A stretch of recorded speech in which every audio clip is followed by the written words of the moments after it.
خدا کے سامنے ہم ایک جتنے دانا ہیں اور ایک جتنے نادان۔ جب آپ اپنی حدوں کو تسلیم کر لیتے ہیں تو ان سے آگے نکل جاتے ہیں۔ اپنے دشمن کے لیے اتنی آگ نہ بھڑکاؤ کہ خود جھلس جاؤ۔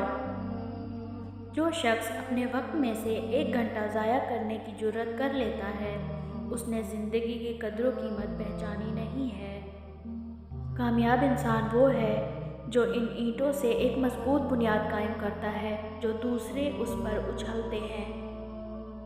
جیسے نظر آنا چاہتے ہو ویسے بن جاؤ۔ جھوٹ بول کر جیت جانے سے سچ بول کر ہار جانا بہتر ہے۔ اللہ کے دشمنوں سے محبت کرنا اللہ تعالیٰ سے دشمنی کرنا ہے۔ کمزور موقعوں کی تلاش میں رہتے ہیں، باہمت انسان خود موقع پیدا کرتے ہیں۔ برداشت کوئلے کی مانند ہے، گرم ہو تو جلائے گا، ٹھنڈا ہوگا تو ہاتھ کالا کرے گا۔ علم کے بغیر انسان اللہ کو نہیں پہچان سکتا۔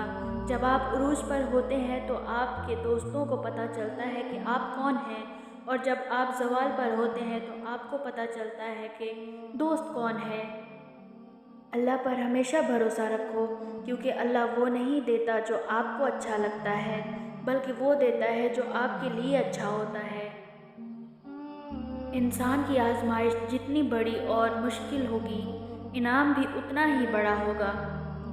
اگر نیک اور مخلص بننا چاہتے ہو تو شبنم کے قطرے کی طرح شفاف ہو جاؤ۔ اللہ کی راہ بظاہر کانٹوں سے بھری ہے، مگر در حقیقت اطمینان اور سکون کی دولت سے بھری پڑی ہے۔ اچھا انسان وہ ہے جو کسی کا دیا ہوا دکھ تو بھلا دے، مگر کسی کی دی ہوئی محبت کبھی نہ بھلائے۔ دین کی اصل عقل، عقل کی اصل علم، اور علم کی اصل صبر ہے، لہذا صبر کا دامن ہاتھ سے کبھی نہ چھوڑو۔ اگر تم اس وقت مسکرا سکتے ہو جب تم پوری طرح ٹوٹ چکے ہو تو یقین جانو کہ دنیا میں تمہیں کبھی کوئی توڑ نہیں سکتا۔ یہ کیسا دور ہے، یہاں کوئی اپنے دکھ سے اتنا دکھی نہیں جتنا دوسرے کے سکھ سے دکھی ہے۔ نفس وہ بھوکا کتا ہے جو انسان سے غلط کام کروانے کے لیے اس وقت تک بھونکتا رہتا ہے جب تک وہ غلط کام کروا نہ لے، اور جب انسان وہ کام کر لیتا ہے تو یہ کتا سو جاتا ہے، لیکن سونے سے پہلے ضمیر جگا جاتا ہے۔ اگر ہم سے غلطی ہو جائے تو ابلیس کی طرح دلیر نہیں ہونا چاہیے، بلکہ معافی مانگ لینی چاہیے، کیونکہ ہم ابن آدم ہیں، ابن ابلیس نہیں۔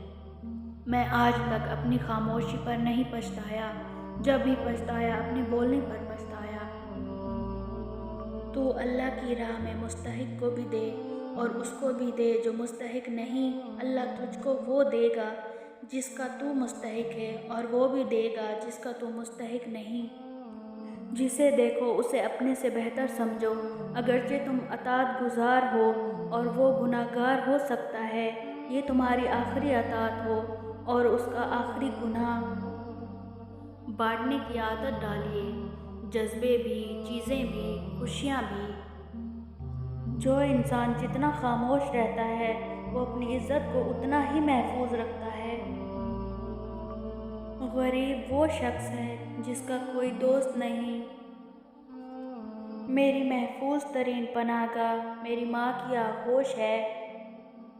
دنیا میں ماں سے زیادہ ہمدرد ہستی کوئی ہے ہی نہیں۔ اس بات سے ہمیشہ بچنے کی کوشش کرو کہ ماں نفرت کرے یا بد دعا کے لیے ہاتھ اٹھائے۔ اللہ تعالیٰ کی 4 رحمتیں ہیں جو انسان برداشت نہیں کرتا: 1 بیٹی، 2 مہمان، 3 بارش، 4 بیماری۔ اللہ تعالیٰ کے 4 عذاب ہیں جو انسان خوشی خوشی قبول کر لیتا ہے: 1 سود، 2 جہیز، 3 غیبت، 5 جھوٹ۔ زندگی گزر گئی سب کو خوش کرنے میں، جو خوش ہوئے وہ اپنے نہ تھے، جو اپنے تھے وہ کبھی خوش نہ ہوئے۔ جن کا بھروسہ اللہ ہو ان کی منزل کامیابی ہے۔ ماں باپ کی دوائی کی پرچی اکثر کھو جاتی ہے، لیکن لوگ وصیت کے کاغذات بہت سنبھال کر رکھتے ہیں۔ اگر آپ کو ہماری ویڈیو اچھی لگی ہو تو پلیز سبسکرائب کریں اور بیل آئیکن کو پریس کریں تاکہ ہماری ہر آنے والی نئی ویڈیو آپ تک پہنچ جائے۔